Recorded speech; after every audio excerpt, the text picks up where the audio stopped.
You guys, the Borg in this episode are like so immature.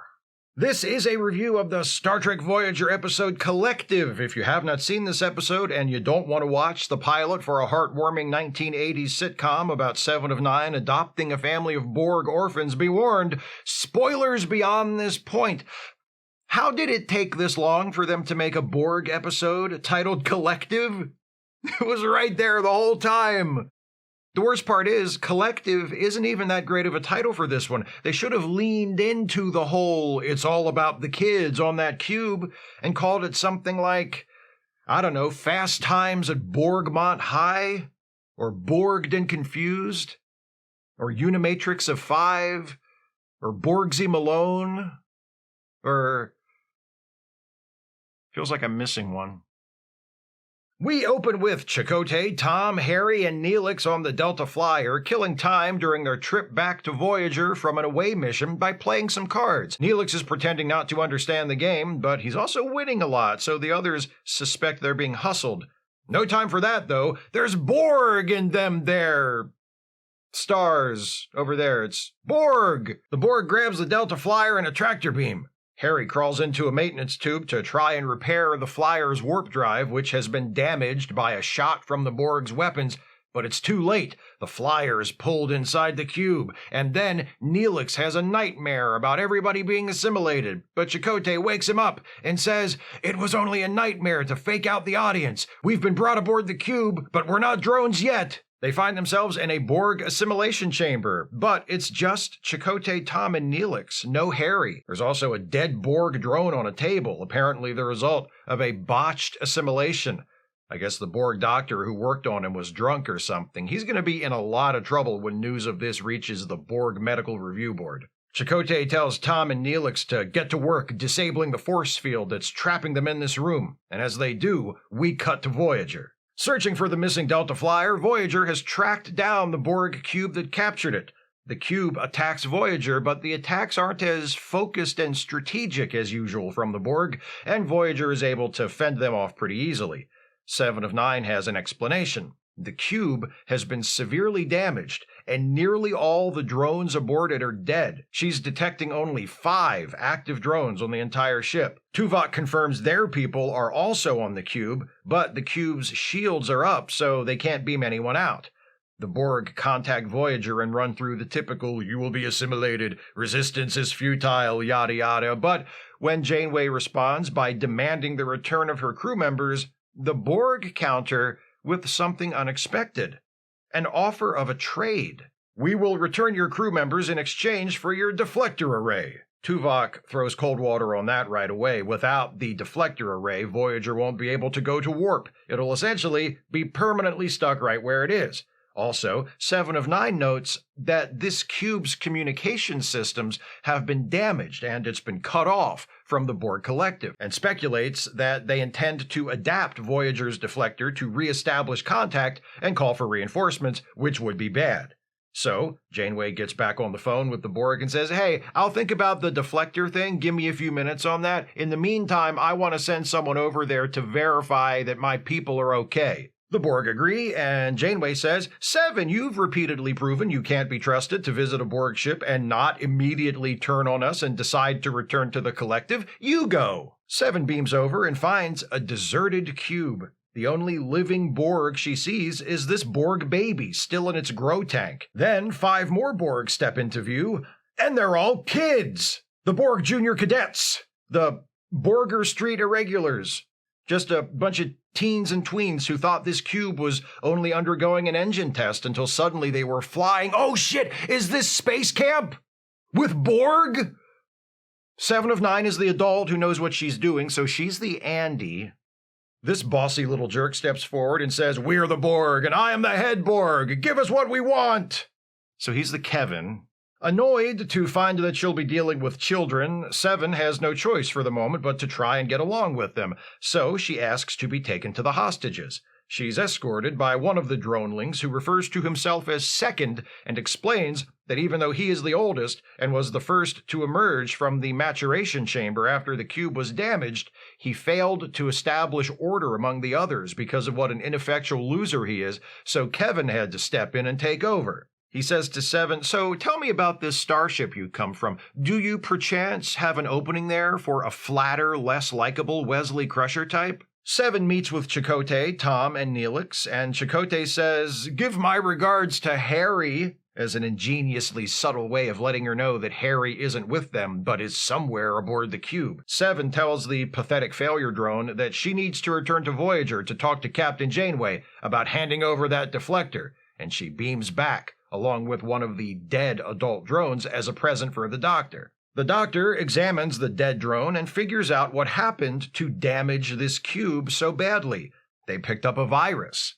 Apparently, the outbreak could have been controlled through simple, temporary behavior modifications like masking and social distancing, but these Borg decided to have a Memorial Day cookout anyway, and they all died. The young Borg currently running the cube survived because they were still in their maturation chambers and weren't released until the virus had become inert. Tuvok's like, "The teenagers on the Borg ship, could we use this virus to kill them?" The Doctor is appalled. "They're children!" And Tuvok fires back with, "Children who have already killed people through botched assimilation attempts and who might yet kill our away team if we don't do something." Seven agrees the kids might kill the hostages if they don't get their way. They are teenagers, after all. So Janeway tells the Doctor to prepare the virus as an option. Oh yeah, we got the good Janeway this time! Meanwhile, Harry is unconscious, still in the maintenance tube aboard the Delta Flyer. Voyager contacts him on a Borg frequency so as not to give his presence away, and he wakes up and talks to Captain Janeway. The Flyer is being held in a hangar deck aboard the Borg cube, but the Borg teens don't know Harry is there. Janeway comes up with a plan. Harry will grab some explosives from the Delta Flyer, and Tuvok will guide him through the cube to the shield generator so he can blow it up and they can use the transporter to just beam everyone home.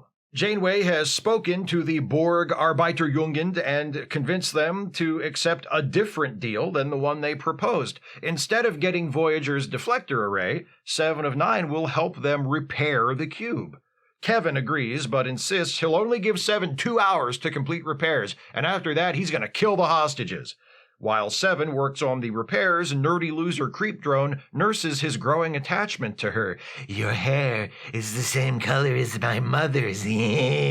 Kevin interrupts and he's like, "Get back to work, dweeb." 7 returns to Voyager and tells Janeway that the kids don't know it yet, but the Borg Collective has declared them irrelevant and cut them off from the Collective permanently.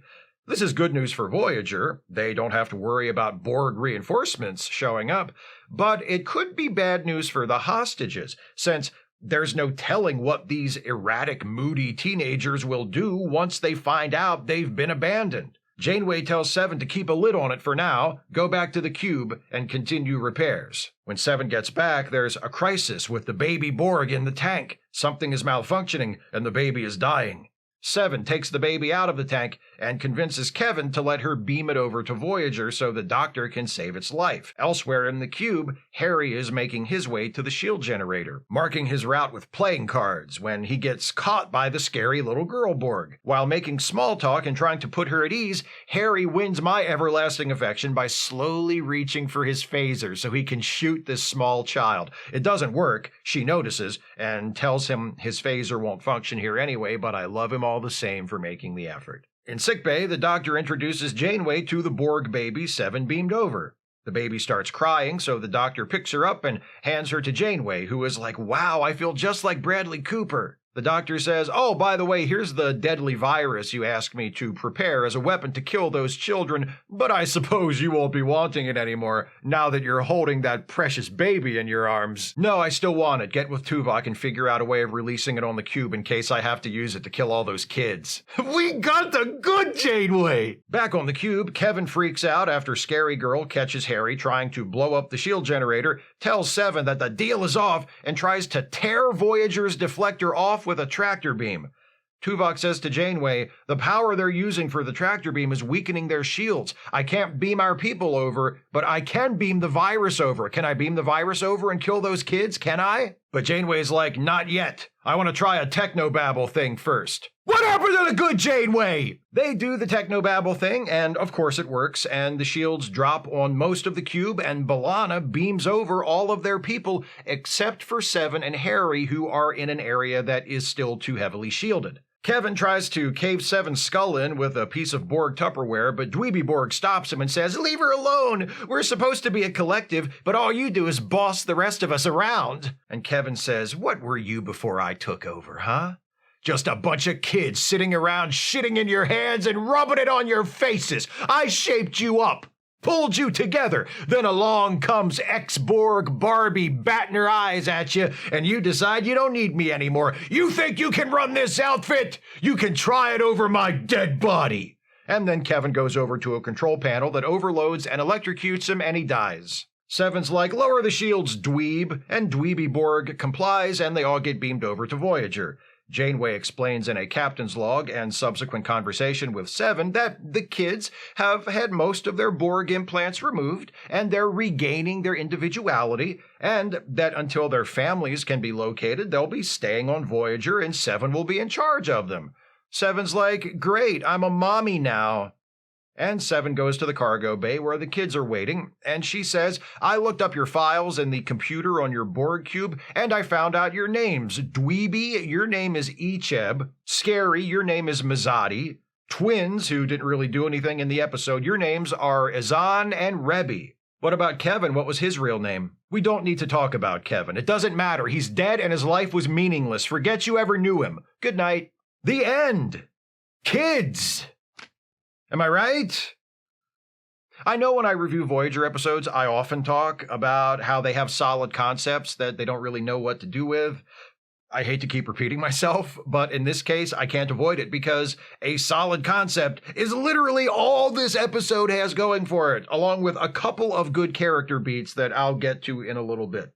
The premise of Voyager encountering a Borg cube being operated by adolescent Borg is a strong one, at least for this point in Voyager's run. It's a strong premise.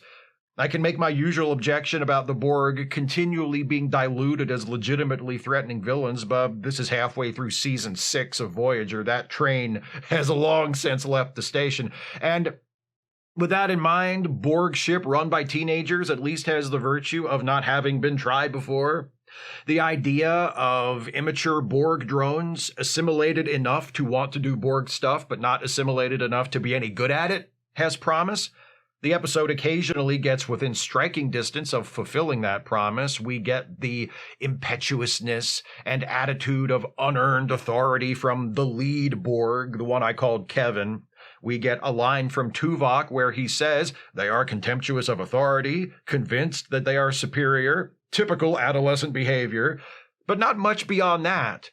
Other than Kevin being a domineering jerk and Icheb being a dweeby creepo creep, the kids don't really have discernible characters or personalities.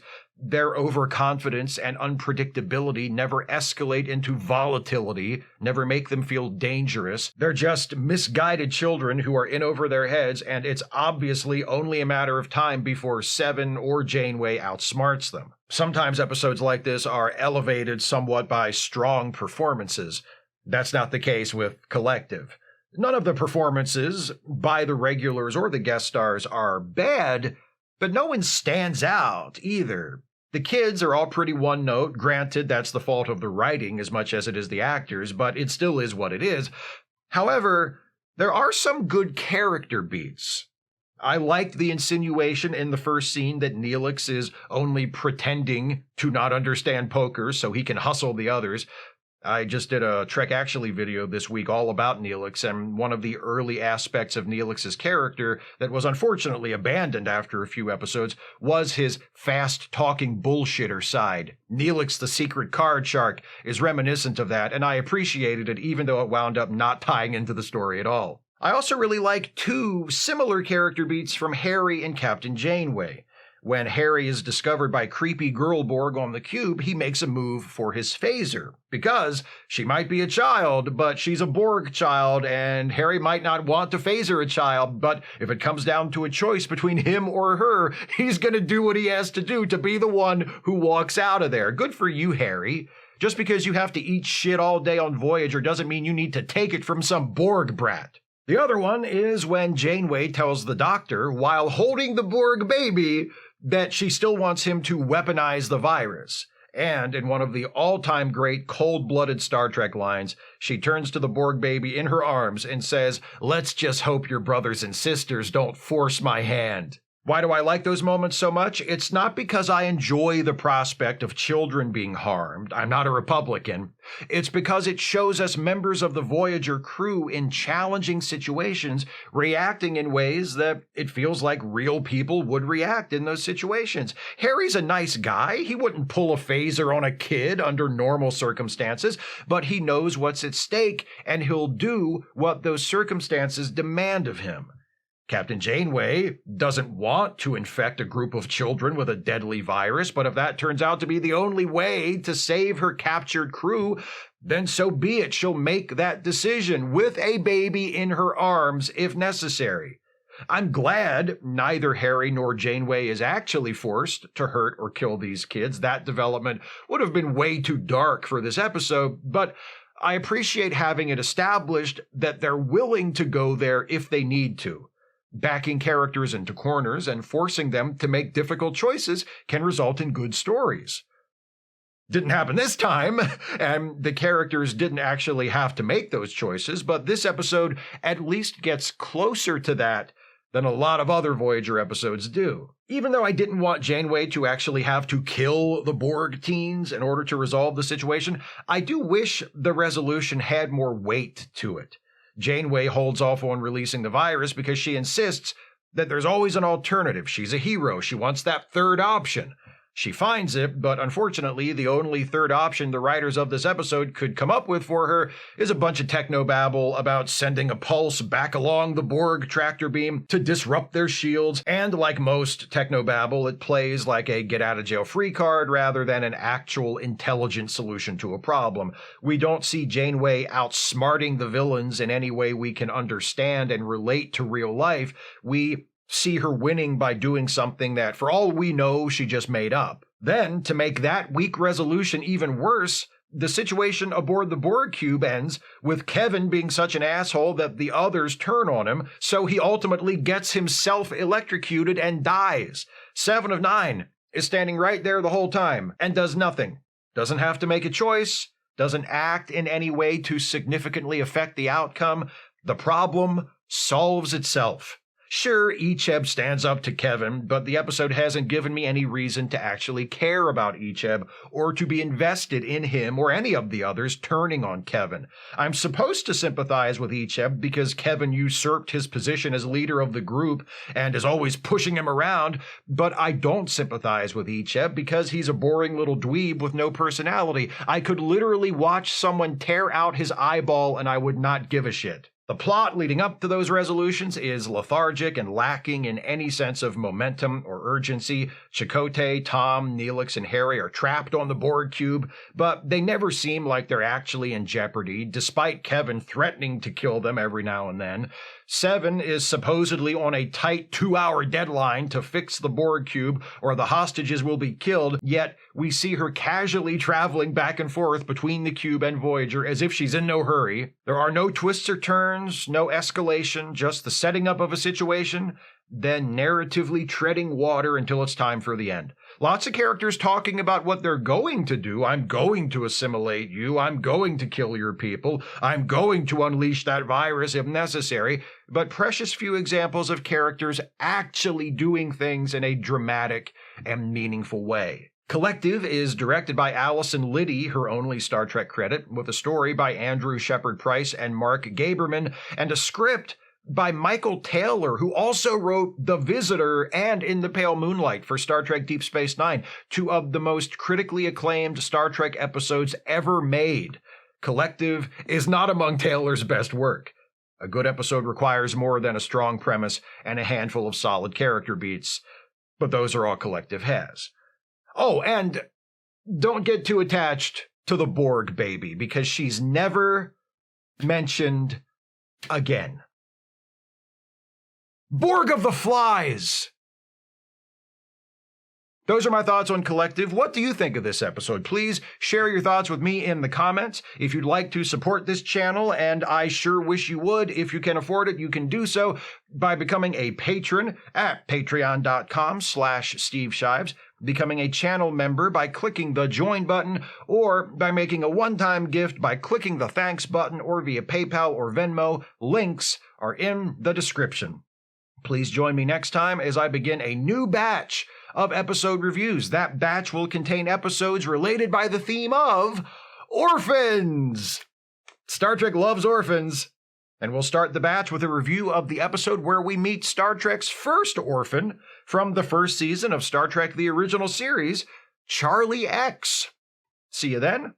Thanks for watching, and take care, everybody.